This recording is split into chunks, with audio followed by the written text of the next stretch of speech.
오늘 말씀의 제목은 실력이 아닌 순종함을 가지라입니다. 실력이 아닌 순종함을 가지라. 갈라디아서 4장까지 오는 동안 한 번도 빠지지 않고 나왔던 단어가 있습니다. 그 단어는 예수 그리스도가 아닌 율법이라는 단어입니다. 설교에서도 그랬지만 말씀에서도 본문에서도 계속적으로 나오는 단어가 뭐예요? 율법. 그런데 여러분들께 한번 질문 드려보고 싶어요. 저야 뭐 수요일날, 금요일날 그리고 말씀 준비하기 전까지 계속 이 전해야 되는 말씀의 내용을 묵상하다 보니까 율법이라는 내용이 어느 정도 정리돼서 말을 하지만 또 이 정리된 걸 설교로 말하기 위해서는 한 번 더 고민을 해요. 진짜 아는 게 맞나 제가. 그리고 이 말하는 거 여러분들이 들었을 때 뭔가 제가 아는 만큼이나 아니면 하나님이 정말 알려주시고자 하는 그런 뜻과 의도가 맞는지 고민하거든요. 4장까지 오는 동안 여러분 율법이라는 단어가 이해가 되십니까? 그냥 멀리 두루뭉실하게 아니면은 뭔가 개념상 좁게 이렇게 아는 것 말고 내 삶에 내가 이런 율법을 갖고 있구나. 내지는 이 세상의 지금 모든 방식과 어떤 돌아가는 질서가 율법이구나 이렇게 눈에 보여지신 적 있느냐고요. 아, 바울은 지금 복음을 받고 다시 종교 생활로 돌아가려고 하는 자신이 세운 교회와 성도들에게 형제와 자녀들아 라고 말하면서요. 그것을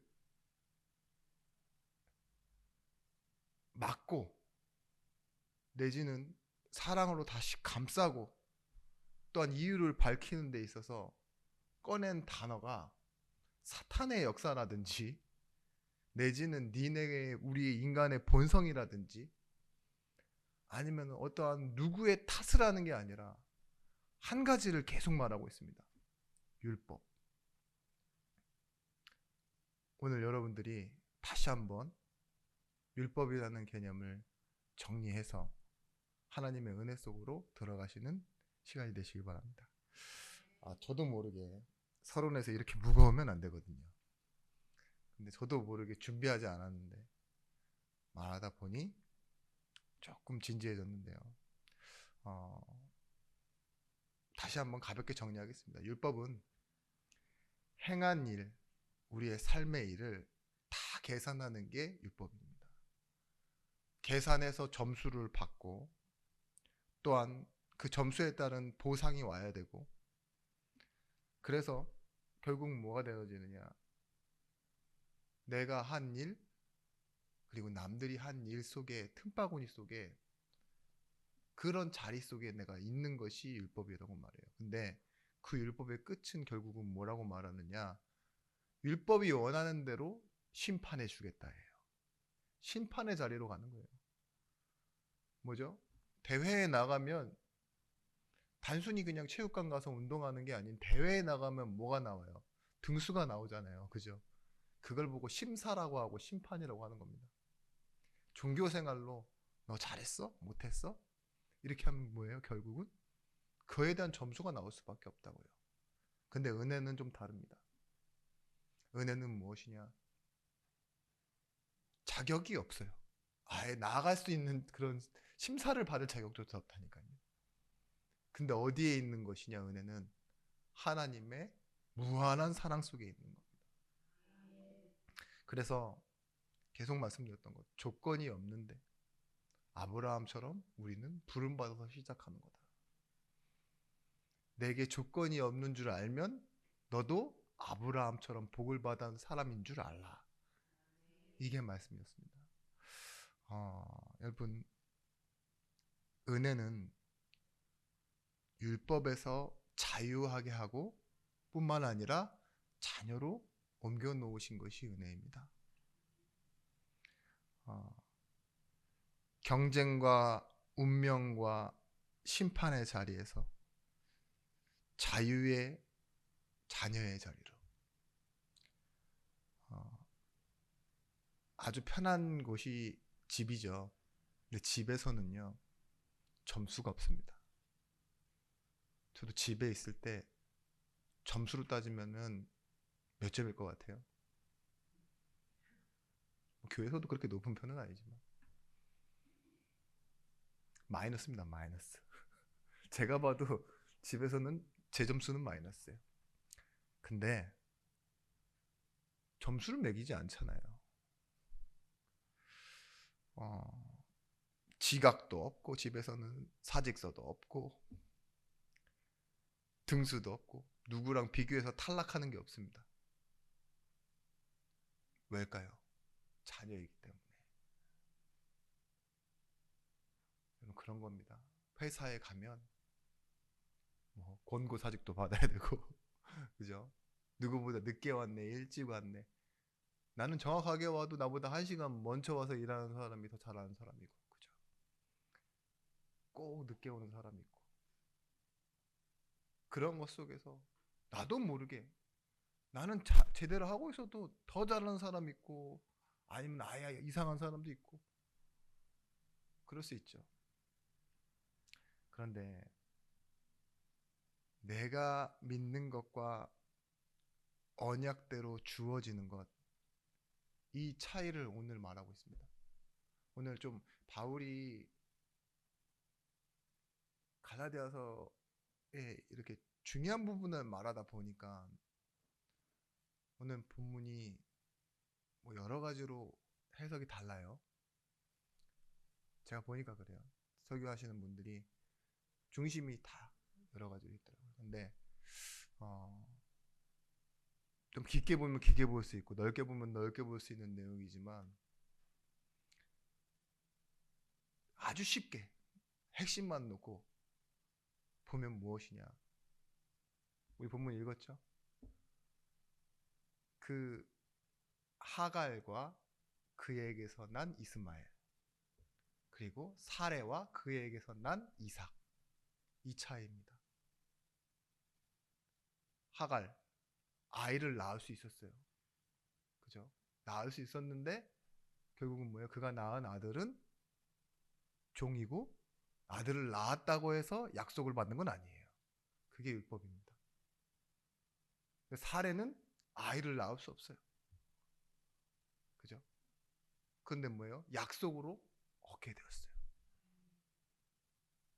그게 은혜입니다. 그 차이를 오늘 말했고, 그게 오늘의 서론이면서도 결론인 것입니다. 여러분, 아들을 낳을 수 있는 종이라고 해서 상속자가 될 수 있다라고 하갈이 좀 착각을 했죠. 근데 그럴 수 없다입니다. 율법이란 건 그런 거예요. 우리가 무엇을 위해 부름받았고, 또 어떻게 살아가야 하는지, 그리고 하나님이 목적하시는 것이 무엇인지, 이 세 가지를 알면 오늘 말씀의 제목처럼요, 우리가 어떤 선택과 실력이 중요한 것이 아닌 하나님의 말씀을 어떻게 순종해야 될지, 그것이 보이기 시작합니다. 첫 번째 우리가 기억해야 될 것은 뭐냐? 하나님의 시작을 이해하는 것입니다. 그것이 구원입니다. 하나님의 시작을 이해하는 것, 구원. 여러분, 오늘 갈라디아 4장 22절 말씀에 여종의 육체를 따라 낳고 자유 있는 여자에게서는 약속으로 말미암았느니라. 우리가 무엇으로 낳았느냐? 무언가 열심히 해서 구원이 만들어진 게 아니잖아요. 그죠? 어느 순간 이르르는 것도 구원이 아닙니다. 낳은 겁니다. 하나님께로. 고린도전서 1장 30절 말씀에 너희는 하나님으로부터 나서 그리스도 예수 안에 있고, 예수는 하나님으로부터 나와서 우리에게 지혜와 의로움과 거룩함과 구원함이 되셨으니. 처음에 우리가 신앙생활 시작할 때, 그리고 어느 정도 시간이 치를 때까지는 많이 흔들리고 확신도 없습니다. 근데 그 이유가 무엇이냐? 하나님으로부터 나지 않아서가 아니에요. 아직 성장하고 있기 때문입니다. 근데 오늘 구원은 뭐냐? 이르르는 것이 아니라 하나님으로부터 나와지는 것. 하갈이 이스마엘을 낳았고 사레가 이삭을 낳은 것처럼 우리 구원은요, 하나님으로부터 난 거예요. 고린도전서 2장 12절 말씀에 우리가 세상의 영을 받지 아니하고 오직 하나님으로부터 온 영을 받았으니 이는 우리로 하여금 하나님께서 우리에게 은혜로 주신 것들을 알게 하려 하심이라. 영도 하나님으로부터 온 영을 받았습니다.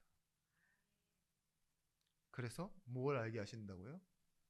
은혜로 주신 것들을 알게 하려 하십니다. 주를 그리스도라고 고백하는 믿음이 어디서 나와야겠습니까? 내 상황이 잘 되고 내가 믿음을 고백할 수 있는 그런 시간과 자리가 주어질 때만 주가 그리스도라고 고백하는 것이 아닙니다. 하나님은 확인하게 하십니다. 베드로가 어느 날 갑자기 예수님의 질문에 대답해요. 사람들은 나를 누구라 하느냐? 제자들에게 물었잖아요. 그때 선지자나 예레미야나 엘리나 하나 그 중에 하나 같다. 근데 베드로만 정확한 대답을 해요. 희한하게 뭐라 하죠? 주가 그리스도시요 살아계신 하나님의 아들이십니다. 그때 바로 말씀하시죠. 바요나 시모나 네가 복이 있다.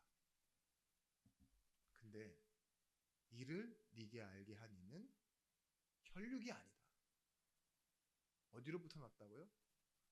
하늘에 계신 내 아버지시니라.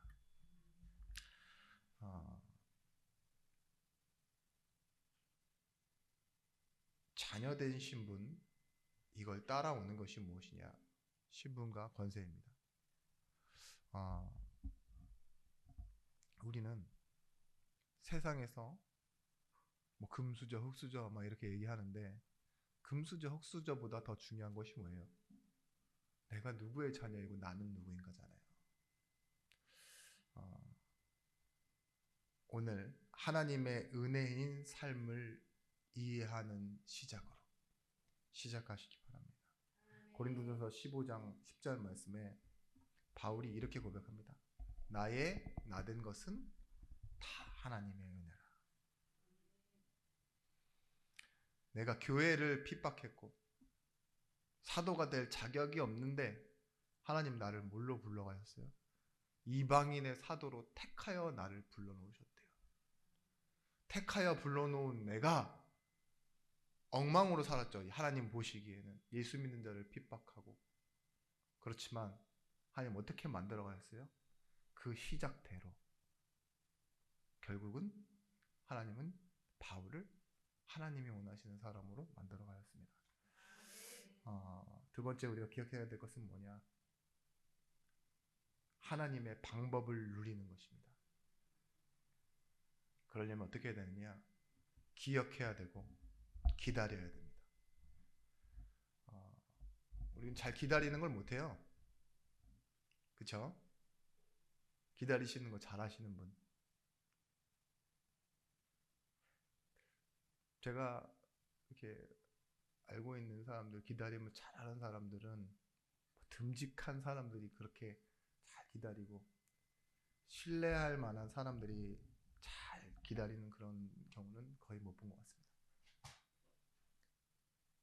할 일 없는 사람들 있죠. 그런 사람들이 잘 기다려요. 뭐 하라 그러면 어디 가서 딴짓 하다가 와요. 그죠? 뭔가 열심히 기다리고 그것만 바라보고 있는 사람은요, 막 흥분하고 뭔가 언제 되나 막 조급해 하는데, 진짜 지 맘대로 하고 잘 사는 사람들 있잖아요. 어디 가서 그냥 툭 박혀 있다가 시간표 되면 잘 나오는 사람들. 우리의 모습이죠. 근데 우리가 이 성경에 나와 있는 인물들을 좀 보시면 다윗은 자신이 선택한 꿈이 아닌데 수십 년을 도망 다닙니다. 어린 나이에 골리앗을 이겼음에도 불구하고. 무엇이 필요했을까요? 언제 끝나나 하는 그런 기다림이겠죠. 근데 하나님은 다윗을 결국은 만들어 가십니다. 모세도 40년 뭐하죠? 왕궁 생활, 40년 광야 생활, 불러놨는데 80살. 이건 도대체 뭔가? 그 80살 노인이 광야에서 또 40년을 지나갑니다. 근데 뭐예요? 하나님은요, 모세를 통해 완벽하게 하나님의 계획을 이루시고 말씀을 정리하게 하십니다. 요셉도 꿈을 꾸고 분명히 언약을 가졌다고 생각했는데 자신이 잃어버릴 때까지, 내가 누군지 흔들릴 때까지 하나님 응답이 없으시다가 뭐 하시죠? 다시 부르시죠. 우리는 되게 약속을 받았으면 그 과정이 아름답고 빛나야 된다라고 생각해요. 근데 우리가 복음을 받고 구원을 받고 신앙생활 하다 보면 우리가 기대하던 일들은 잘 일어나지 않습니다. 그런데 하나님은 우리를 만들어 가시고 또한 주변과 모든 일에 하나님의 계획을 이루어 가신다는 걸 여러분들 반드시 믿으셔야 돼요. 나는 삶에서 어렵고 교회에서도 조금 뭔가 애매한데 하나님 뭐 하시죠? 하나님은 하나님의 일을 하고 계세요. 율법의 조건에 따라 내가 잘하면 잘하는 대로, 교회가 능력 있으면은 그것이 큰 응답으로 그렇게 오지 않아요. 은혜의 자리에 계신 여러분, 율법은 지금 뭘 하고 있죠? 율법은 지금도 누가 잘했네 못했네 이런 식으로만 계산할 수밖에 없는 것이 전부지만, 믿음은 하나님의 세계를 그리고 하나님의 시간표를 기다리게 만드는 능력이 있습니다. 여러분, 에베소서 2장 8절 말씀에 너희는 그 은혜에 의하여 믿음으로 말미암아 선물로 받았다 이랬어요.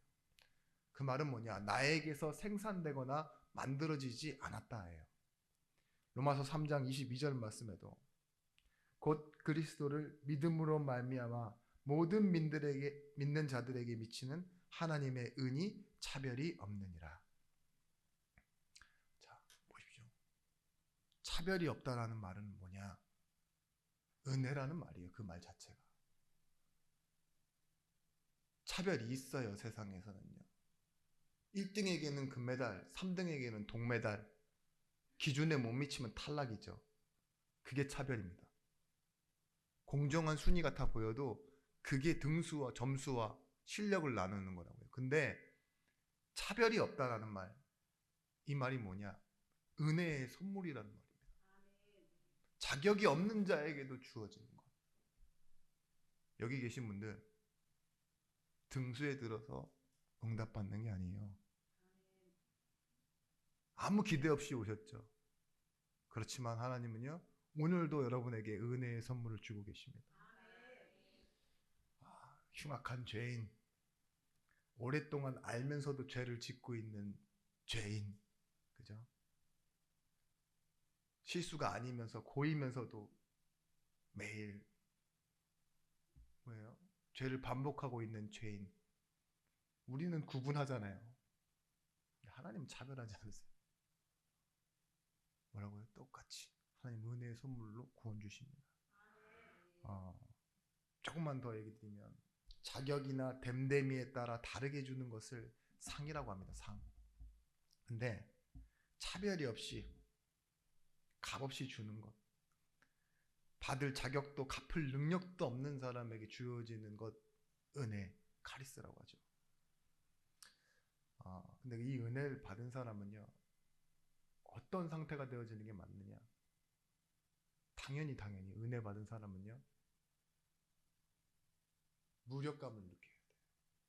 그래야 감사가 되어집니다. 그래, 내가 이걸 받을 자격이 없는데.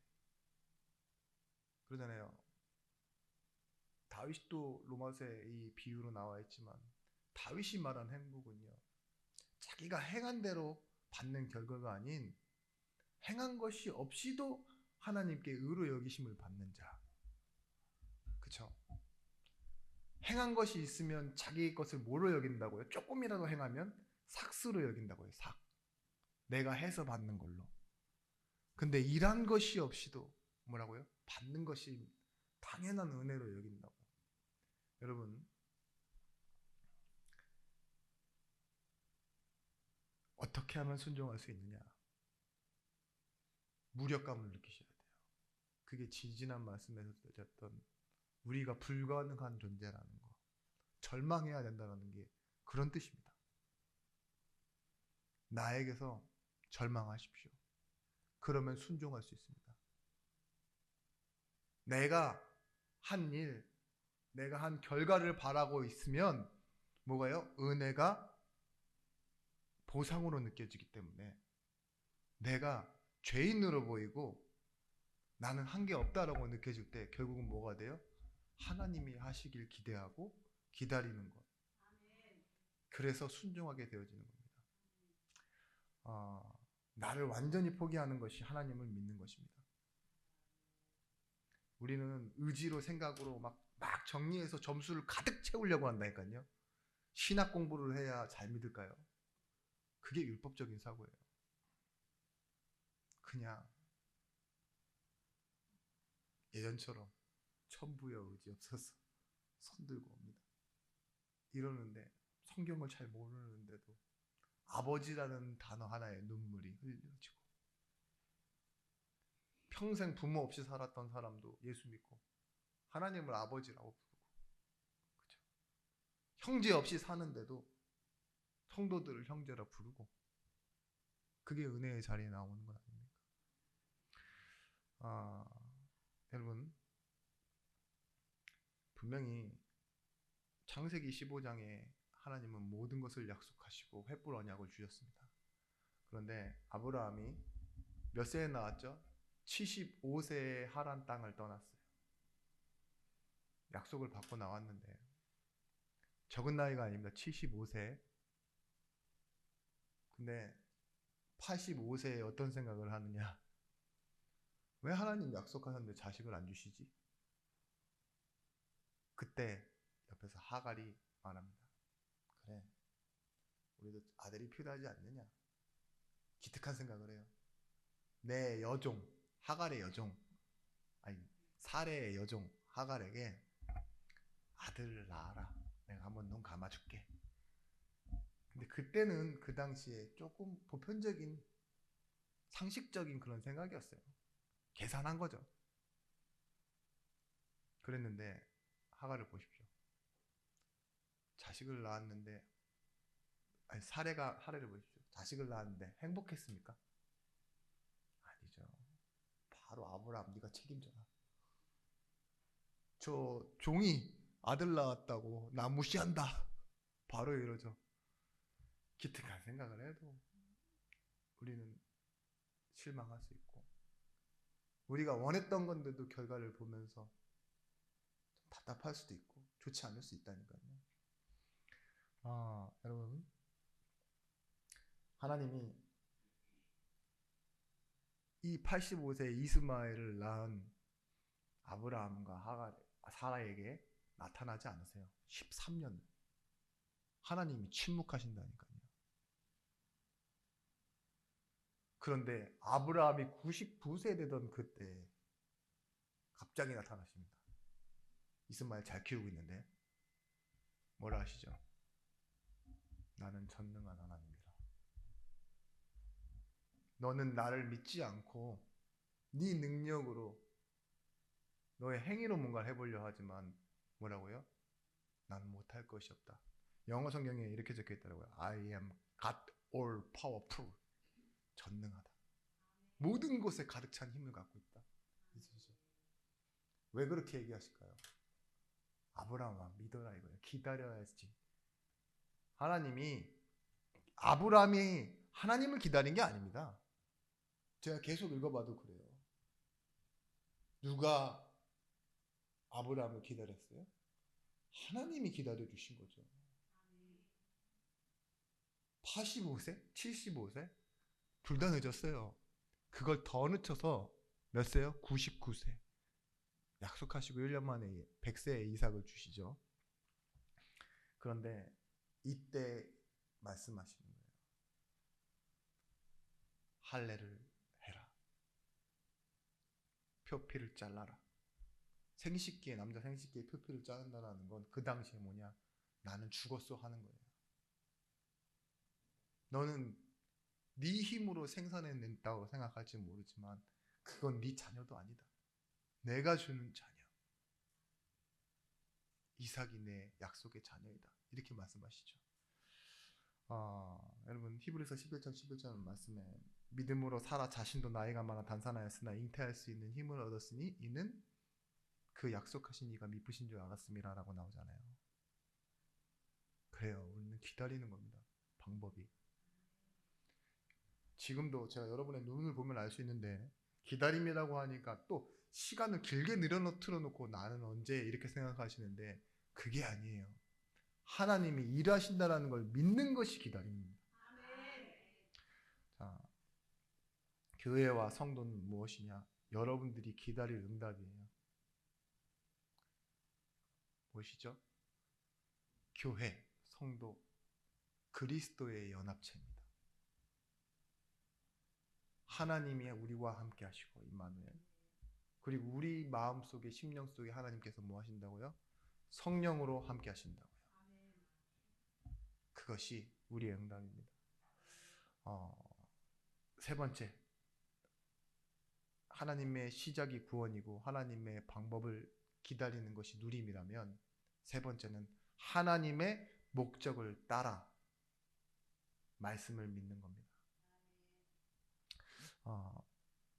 오늘 말씀의 핵심도 그거예요.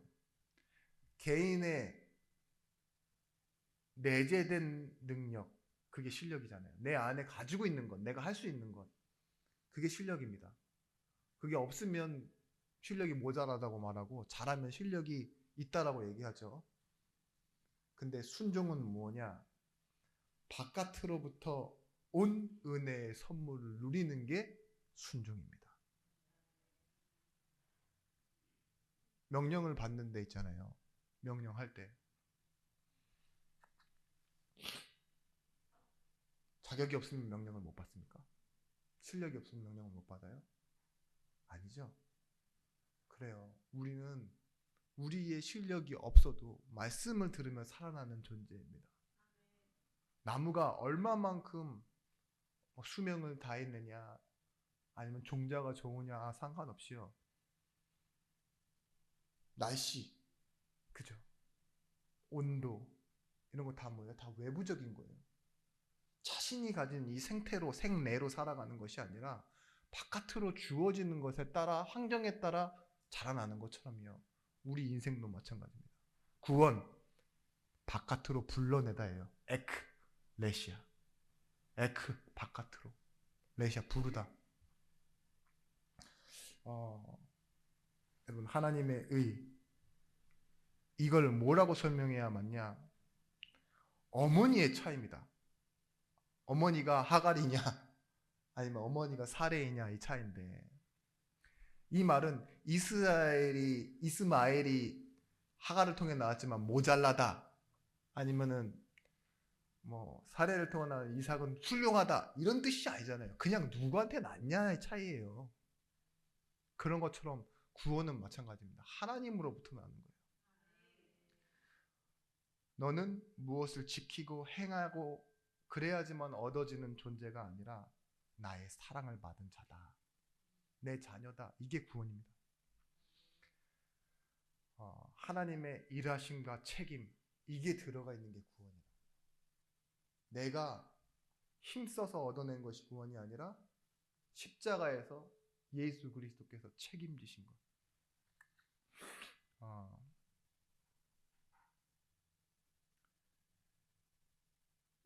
하갈이 기특한 생각을 한 거예요. 사례가. 오늘 많이 헷갈리네요, 제가. 하갈을 너무 많이 묵상을 했다 보니까 사례보다 이게 율법입니다. 사례보다 더 나오는데 보십시오. 기특한 생각을 해도 세웅지만 하니까요. 좋은 결과 내지 못해. 그런 기특한 생각을 했던 인물이 하나 더 있습니다. 구약의 사울이라는 사람. 다윗의 장인어른 말하는 거예요. 분명히 하나님이 말씀에 사울을 왕으로 세우고 아말렉을 향해 가서 진멸하라 그랬어요.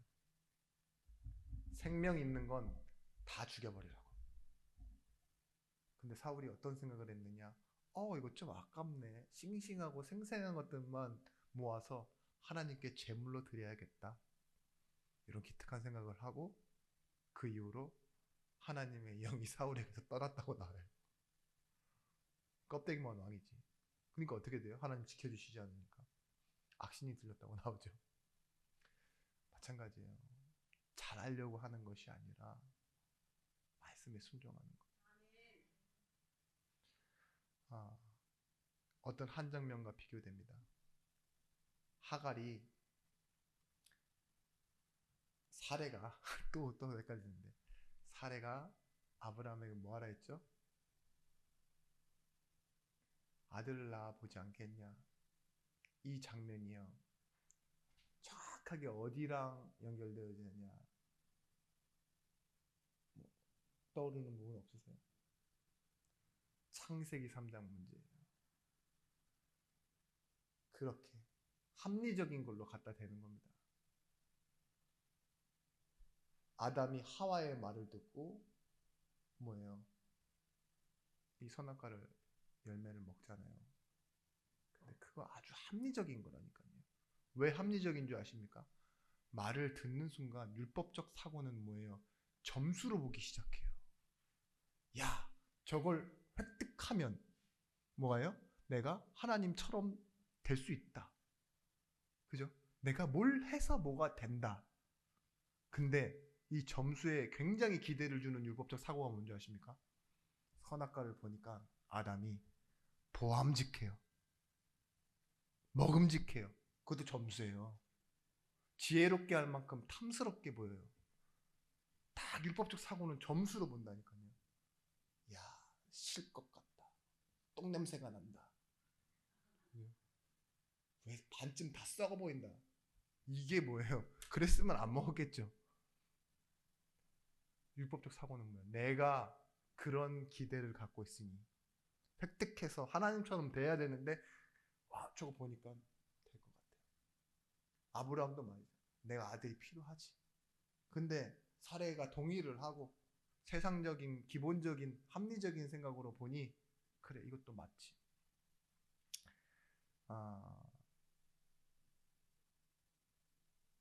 맞지만 틀립니다. 뭐가 틀리느냐? 자기 안에서 뭘 찾으려고 해요? 공로주의입니다. 근거를 확보하려고 해요. 내가 뭘 해서 뭔가를 근거를. 그러니까 여러분들도 하나님의 목적을 따라 말씀을 믿는다라는 말은 여러분들이 기도해서 구해서 받는 응답 그거 아닙니다. 이해하세요? 기도를 잘해서 물론 하나님이 나중 가서는요 여러분의 기도를 하나님이 원하시는 대로 바꿔놓습니다. 그래서 응답 주시는데 그 전에요 산에 가서 하고 굶어가면서 하고 하는 그런 기도가 응답되어지는 게 아니라는 말이에요.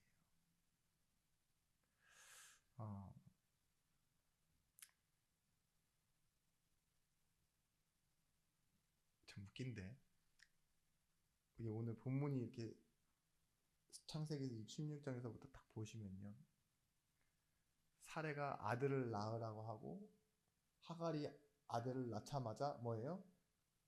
하필이면 사례를 엄청 무시했나 봐요. 니는 아들도 못 낳는데 나는 이제 아들을 낳았잖냐. 그러니까 갑자기 이 사례가 아브라함 찾아가서 네가 책임져라 이런 거예요. 자기가 제안해 놓고서 그죠? 그러고 나서 뭐 하죠? 아브라함이요? 야, 네가 책임져. 하갈 보고 네가 네 여종이니까 네가 해결해 이러잖아요. 이게 뭐냐? 또 창세기 3장이랑 똑같은 모습인 거예요. 왜냐? 책임은 전가하잖아요. 그래서 하나님이 지으신 드심승 중에 하나가 또 얘기하고 당신이 만드신 그 사랑하는 여인 저 여자 때문에 똑같아요. 우리도 그래요. 아브라함도 참 그렇죠. 믿음의 조상인데 그래도 품격이 있어야지. 아니요.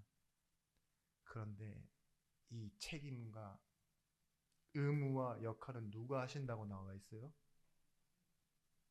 그쵸. 그게 의입니다. 예수님께서 우리를 책임지시고 그 하나님의 뜻을 이루시기 위해 지으신 그 결과가 십자가입니다. 우리에게 밀어놓으시지 않았어요. 네가 네 일을 끝내라. 그래야 내가 너와 뭐 하게. 내가 책임진다 이거는. 그게 뭐라 했습니까? 상대방이 아니라 우리가 의무와 역할을 다 하지 못할 때, 자격과 조건을 다 잃어버렸을 때에도 하나님은요 끊임없는 사랑과 의무와 역할을 다 하시는 자리에 계신다고. 그게 아버지의 자리라고 말씀드렸잖아요. 그게 십자가의 능력입니다. 여러분 이 17세기 목사님인데요. 17세기면 1600년대, 1700년대 아주 오래된 시기죠. 월터 마샬이라는 목사님이요. 공로주의에 대해서 이렇게 설명해요. 성화는 인간의 노력이나 의지의 산물이 아니라 그리스도의 연합에서 흘러나오는 열매이다. 왜 이런 말까지 나왔는지 아십니까? 그 16세기, 17세기에도요. 내가 예수를 믿는다는 확신이 있죠. 그게 너무 중요하니까 성도들이요. 자살하는 성도까지 있었어요. 나는 예수를 잘 믿는 게 아닌가 보다. 나는 왜 이렇게 예수를 믿으면서 똑바로 살지 못하지? 그러니까 자살을 생각하는 정도까지 되고 워낙 잘 믿어서 잘못된 생각을 하는 거죠. 공로주의입니다. 그게 무엇으로만 얻어진다고요? 그리스도와의 연합으로만. 그래서 여러분 결론적으로요. 말씀은 이것 할까 저것 할까 하는 선택의 요구가 아니라 순종의 요구예요. 순종도 여러분들이 싫어하는 표현이라서 그렇지 여러분에게 다른 길이 없습니다. 한 가지만 바라보고 가는 거예요. 오직 은혜. 이걸 바라보는 게 순종입니다. 만들어낸 결과가 원인이 될 수 없다라는 겁니다. 그렇죠? 아들을 낳았다고 해서 약속의 자녀가 되는 게 아닌 것처럼 기독교 신앙의 결과는요. 모든 것이 다 자신이 한 결과는 없습니다. 부르심에서 나오는 거예요. 하나님이 부르셔서. 하나님 앞에 바치고 드린 것으로 신분과 자격을 보충하거나 만들어내는 일은 없습니다. 그래서요. 자녀라는 응답을 여러분 누리십시오. 그게 순종입니다. 내가 자녀인 것에 흔들리지 않는 것이 순종입니다. 하나님의 기뻐하신 뜻은 내가 자녀된 것입니다. 하나님의 유일한 목적은 나를 구원하셔서 나와 함께 하시는 것입니다. 이것이 하나님의 유일한 기쁨입니다. 그 하나님의 기쁨을 이해하기 때문에 나와 같은 사람을 살리시기 위한 교회, 그리고 아직 믿지 않는 저 영혼을 향해서요. 우리의 기쁨과 목적과 뜻을 가지고 가게 되어지는 것입니다. 여러분 시험에서 나오는 방법이 있습니다. 사람 관계, 환경을 통해서 오는 그 갈등은 우리에게 실력을 요구해요. 용서할 것인가? 아니면 그 실력으로 벗어날 것인가? 그죠? 근데 순종은 다른 거예요. 순종은 영접하는 것과 같습니다. 나에게 이 일을 주셨을 때는 하나님의 계획이 있다. 하나님이 책임지신다. 그리고 하나님이 함께 하신다. 이걸 믿고 나아가는 것이 순종입니다. 여러분 시험과 갈등 우리에게 수많은 선택 요구합니다.